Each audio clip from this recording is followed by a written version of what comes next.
ndị ụmụọma Igbo ọmụa Coach Noni. N'ụbọchị nke taa anyị chọrọ ileba anya n'ihe dị mkpa nke anyị na-akpọ mkpụrụ edemede.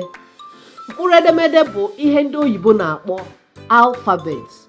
Onyenwa bụ ebe mgbado ịmụ asụsụ ọbụla dị.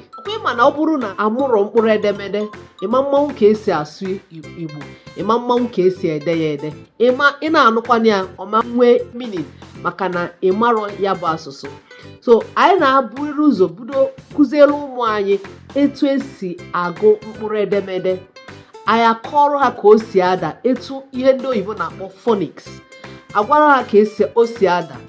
So anyị bugodo ụzọ introduce her to the alphabet, bido nwayọ buildzie on it, wee kọwalụ ha ụda ome ndị oyibo na-akpọ vowels. I buildzie from there, anyị nwee ike wee kọwalụ ha otu o si adagasị. Nke mbụ bụ a. Ọ na-esi n'ime nkume